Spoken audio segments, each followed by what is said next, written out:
The veteran saw a stray dog, staring at one house every night, the secret inside. Insomnia drove Marcus Hale the same 3-block loop every evening, past the closed diner, under the maple that shed leaves like confetti, and across Birch Street where the blue bungalow sat quiet as a held breath. That's where he first saw the dog. Brindlecoat, thin but proud. No collar. He didn't pace or beg. He just stood on the sidewalk at dusk, body pointed toward the blue house, eyes fixed on the dark front window like it might blink. The first night, Marcus nodded in that way strangers nod to say, "I see you." The second night, he stopped. The dog flicked an ear, then returned to his vigil. By the third night, Marcus brought a pocketful of kibble. The dog accepted it politely, then stepped back into position, gaze locked on the house again. "Who you waiting on, buddy?" Marcus asked. The dog answered by not moving. Marcus knew about waiting. Army medic. Tours that taught him how to hold pressure on the places that bleed and how to keep breathing when the quiet is loud. Since he got back, nights felt longer. This was the longest one yet. Over a week, a routine grew. Marcus walked, the dog watched, the house stayed silent. The mailbox sagged with circulars. A porch light burned out. Curtains never shifted. Still, the dog kept his post like a soldier on a wall. On the 10th night, the weather turned. Rain pushed across the street in sheets. The dog was there anyway, soaked to the skin, eyes never leaving the same pane of glass. Marcus swore softly, shrugged off his jacket, and held it out. The dog didn't take it. Instead, he stepped toward Marcus, made eye contact for the first time, then looked back at the house and gave a single bark, sharp, insistent, before staring again. "Okay," Marcus said. "Okay, I'm listening." He crossed to the porch. Up close, too many things were wrong. Newspapers swollen with rain, packages left to sag. A faint, rhythmic beep from inside. One of those sounds houses make when they're trying to tell you something. Chirp, pause, chirp. Not a smoke alarm at full cry. Something else. Carbon monoxide detectors don't always scream. Sometimes they plead. Marcus pressed the doorbell. Nothing. He knocked, then louder. "Hello? Anyone home?" From the side yard, the dog barked once more, then trotted to the back gate and looked over his shoulder. "Here," his posture said. "This way." Marcus's hand found the gate latch. Unlocked. He slipped through. The back steps were slick. In the kitchen window, he could see the edge of a table, a bowl, a light left on somewhere deep in the house. The beep sounded again. Something sweet-sick lingered in the air, a smell he'd learned to notice. The faint thrum of a gas leak. The kind utility pamphlets call rotten eggs even when it never smells exactly like that. His pulse lifted. He tapped the glass with his knuckles, then harder. "Hello?" A shape flickered at the far end of the hall. Small, slow. Marcus didn't wait for permission. He dialed 911. Birch Street. Possible gas leak. Occupants inside. One appears conscious but slow. "Evacuate if you can," the operator said. "Fire is en route."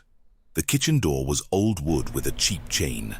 He slid his multi-tool under the strike, popped the chain with a push he wouldn't have used if he weren't sure. "Fire department," he called, loud enough for the house to hear. "Anyone inside?" "Back here," a thin voice rasped. "Please, hurry." He kept his steps light. No switches, no sparks, shouldered the door, and moved down the hall with the dog pressed to his calf like a shadow. The air thickened the way it does right before a faint. He pulled his shirt over his nose and found them in the living room. An elderly woman slumped in a recliner, a boy of maybe 8 kneeling beside her, cheeks streaked with tears. "Grandma won't wake up right," the boy said, words wobbling. "She fell back asleep and then the beep started and I didn't know what to do." Marcus went to his knees. "I'm Marcus. What's your name?" "Evan." "You did good, Evan. We're going outside now." He lifted the woman, lighter than she looked, while Evan clutched a stuffed bear like a lifeline. The dog trotted ahead, then back, then ahead again, herding them toward air. On the porch, rain needled their faces, and the woman sucked in a breath like someone breaking surface. Sirens wound down the block. Firefighters flowed around them with practiced calm. Meter out, windows up, stove off, door open, turning danger into a checklist. An EMT clipped a sensor to the woman's finger. Another took Evan's hand and made his voice the soft kind that kids borrow courage from. CO exposure, one medic said. They'll both need oxygen. The captain turned to Marcus. How do you know? He tipped his head toward the dog. He wouldn't stop staring. Up close, the brindle wasn't a he at all. She shook rain from her coat and leaned gently into Evan's side like she'd been doing it forever. You know this dog? Marcus asked. Evan nodded, hiccuping. That's Nala. She lives across the alley. Grandma feeds her sometimes when her bowl's empty. She sleeps by our steps when it rains. Looks like she did more than sleep, the captain said, following the line of open windows with his eyes. Stove valve was cracked. Little leak. Long time. Detector chirped low battery last week and nobody replaced it. The EMT fit an oxygen mask to the grandmother's face. Color climbed back into her cheeks. She blinked awake and found Evan's hand. You called? She whispered. Evan shook his head. The soldier did.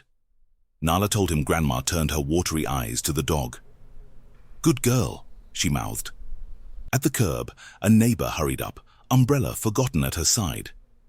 Is that my Nala? She asked, voice breaking. She slipped the gate last night. I walked the block calling. She kept running off and coming back here.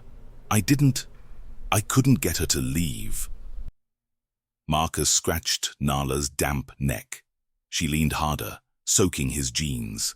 The neighbor crouched and gathered the dog into a hug that smelled like rain and relief. Thank you, she said to no one and everyone. They took Grandma and Evan to the hospital for monitoring. They would be okay. The firefighters left behind a new detector and a pamphlet nobody wanted to read yesterday, and everyone read today. Marcus stood under the maple as the street exhaled. The neighbor, her name was Janelle, offered him a towel that had belonged to her late husband, who'd been Army too. He said towels solve more problems than you'd think. She laughed through tears. Smart man, Marcus said. A few days later, Birch Street looked like itself again. Porch light replaced. Windows cracked open to let sunlight finish what the big fan started. A crayon drawing appeared in the bungalow window. A lopsided brown dog, a stick figure boy, a man with a square jaw and two long legs, all under a blue triangle of a house. In a child's careful printing along the bottom, "Thank you, Nala." Evan ran out when he saw Marcus. "We made you something," he said, and pressed a cookie into his hand shaped vaguely like a star and iced like a storm cloud. "Grandma says I'm not allowed near the stove without her anymore." I told her good. Nala bounded up, healthier, a new tag jingling on her collar. "Neighborhood watch," Janelle said, smiling. "The kind that barks." Marcus laughed, the sound feeling easier in his chest than it had in months. He crouched and Nala pressed her forehead to his, quick, certain, a thank you feel more than hear. That night, sleep came earlier. When it didn't, Marcus walked. He still passed the blue house. Nala didn't stand at parade rest anymore. Some evenings she dozed on the steps while Evan did homework at the coffee table. She lifted her head when Marcus went by, thumped her tail twice, then put her chin back down. Mission complete. A week later, Janelle knocked on Marcus's door holding a leash and a flyer. "My friend runs a therapy dog class," she said. "Nala's smart, but I'm new at this. Would you—" He looked at the leash, then at the dog who had stared at a house until a secret turned into a rescue. Purpose has a way of arriving in simple packages. "Yeah," he said. "We'll go." Sometimes the hero isn't the one who kicks the door. Sometimes it's the one who refuses to look away until someone else does. Sometimes the secret inside a house is a danger nobody hears until a dog tells the right person the right way. If this story gave you a reason to breathe easier, like and share it. Subscribe to Next Kindness. The next twist is already waiting at the corner.